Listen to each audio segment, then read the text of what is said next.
ముఖ్యంగా మకర రాశి వారి జ్యోతిష్యం భూత భవిష్యత్తు వర్ధమానం ఎలా ఉందో చూద్దామండి. గవ్వల శాస్త్రం, ఈ శాస్త్రాన్ని చింతామణి శాస్త్రం అంటారు, అలాగే లెక్కటో ప్రశ్న శాస్త్రం అంటారు, గవ్వల శాస్త్రం అంటారు.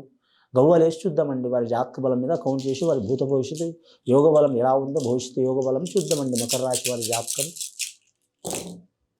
మకర రాశి వారి జాతకానికి 3 గవ్వలు పడ్డాయండి. గురు మహాదశ నడుస్తుంది వారి జాతకానికి. ఎల్నాటి శని ప్రభావం పంచాంగ శాస్త్ర ప్రకారం ఉన్నా కానీ గురుడు కాపాడుతున్న వారికి గురుగ్రహం దేవతలకు అధిపతి బృహస్పతి కాబట్టి చాలా వరకు మాత్రం శుభయోగాలు కలిసి వస్తాయండి. ధన విషయంలో, రుణ విషయంలో, ఆరోగ్య విషయంలో తిరుగు ఉండదు. కానీ చాలా కాలం నుంచి ఆరోగ్యంలో చిక్కులు, చికాకులు, బాధలు పడుతున్నవారు, రక్తహీనత, బీపీ, షుగర్ లేదా మాత్రం అనేక బాధలు, చెప్పుకోలేని బాధలు, గుప్త రోగాలు ఉన్న వారికి తొలగిపోయే అవకాశాలు ఉన్నాయి. ఔషధ శోభనం అవసరం చాలా వారికి. ఆరోగ్యమే మహాభాగ్యం అన్నారు. చాలా జాగ్రత్తగా ఉండాలి ఆరోగ్య విషయంలో. వీరికి మాత్రం ఎల్నాటి శని ప్రభావం కంటక శని నడుస్తుంది కాబట్టి ఆంజనేయ స్వామి ఆరాధన చేయటం, శనేశ్వరుని పూజ చేయటం, వీలైతే శ్రీ వెంకటేశ్వర స్వామి పూజ చేయటం చాలా వరకు మంచిదండి. ముఖ్యంగా శనివారం, మంగళవారం నియమం పాటించాలి వీరి జాతకానికి.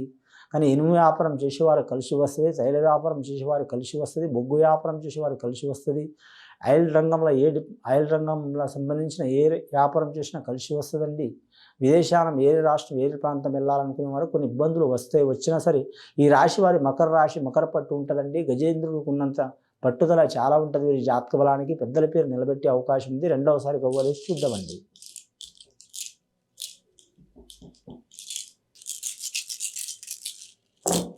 రెండవసారి గవ్వలేస్తే 4 గవ్వలు పడ్డాయండి. రాహు మహర్దశ గవ్వలు పడ్డాయి వీరి జాతక బలానికి. రాహువు చూడాలంటే మాత్రం అంశగల జాతకం అండి. ముఖ్యంగా మకర రాశి వారి జాతకానికి శ్రావణ నక్షత్రం జాతకం వారికి మాత్రం కలిసి వచ్చే అవకాశం ఉంటుందండి. కానీ ఉత్తరాషాఢ నక్షత్రం వారికి ఇబ్బందులు ఉంటాయి, జాగ్రత్తగా ఉండాలండి. అలాగే ధనిష్ట నక్షత్రం వారికి మాత్రం సరి సమాన యోగ బలం నడుస్తుంది. గత కొన్ని సంవత్సరాల నుంచి పడుతున్న చిక్కు, చికాకులు, దారిద్ర్య బాధలు వెళ్ళిపోవాలంటే మాత్రం శనిదానం చేయటం, శనీశ్వరుని పూజ చేయటం, అన్నదానం చేయటం, గోదానం, భూదానం, సువర్ణదానం ఎవరి శక్తిని తగ్గట్టు వారు చేయటం చాలా వరకు మంచిదండి. అష్టమ శని 1, చతుర్థ శని, ఎల్నాటి శని ప్రభావం మంచిది కాదండి. కొందరికి కలిసి వచ్చే అవకాశం ఉంటుంది, కొందరికి చాలా వరకు ఇబ్బందులు పడే అవకాశం ఉంటుందండి వీరి జాతక బలంలో. కానీ మాత్రం విద్యా రంగంలో, ఆరోగ్య రంగంలో, కుటుంబ రంగంలో, వివాహ రంగంలో కూడా ఇబ్బందులు వస్తాయి. వచ్చినా కూడా వాటిని తట్టుకుని నిలబడే యోగం ఉంటుంది. కానీ మాత్రం శని రాహుల పూజ చేయించడం చాలా వరకు శుభయోగం కలిసి వచ్చే అవకాశం ఉందండి. ఇప్పటివరకు అయితే 7 గవ్వలు పడ్డాయండి. మూడవసారి గవ్వలేసి చూద్దాం మకర రాశి వారి జాతక బలం మీద.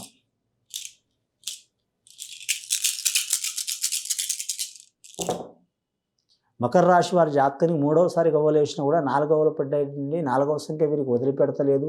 వీరు అందరితో పాటు ఏ పనైనా సరే ఏకీభవించి ఐకమత్యమే మహాబలం అన్నారు. అందరితో పాటు నడిస్తే మంచిదండి.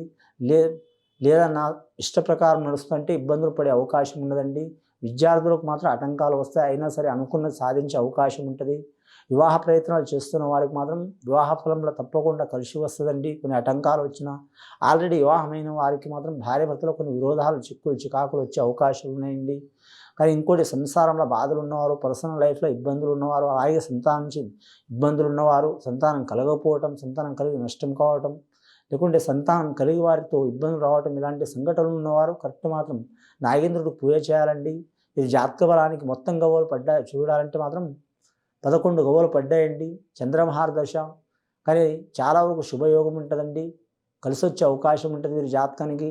కానీ మాత్రం పేరు కీర్తులు సాధించే అవకాశం ఉంది. అలాగే శ్రీ వెంకటేశ్వర స్వామి దర్శనం చేయడం కూడా వీరికి గొప్ప యోగ బలం ఉంటుందండి. ఆ వెంకటేశ్వర స్వామికి వస్తాన్ని మొక్కేవారు ఖచ్చితంగా వెళ్ళి రావాలండి. సర్వదేవతలకు మొక్కి మామూలుగా ఉన్నా పర్వాలేదు, కానీ వెంకటేశ్వర స్వామి దర్శనం చేయాలనుకున్నవారు తప్పకుండా వెళ్ళి రావాలండి. ఎందుకంటే వడ్డీ కాసుల వాడు, 7 కొండల వాడు అన్నారు, ఆయన కలియుగ దైవం అన్నారు. వెళ్ళి రావడం వారికి చాలా వరకు శుభయోగం కలిసి వస్తుందండి. ఇది విని చూసి ఆచరించే వారికి గొప్ప ఫలితాలు కలుగుతాయండి. శుభం భూయాత్.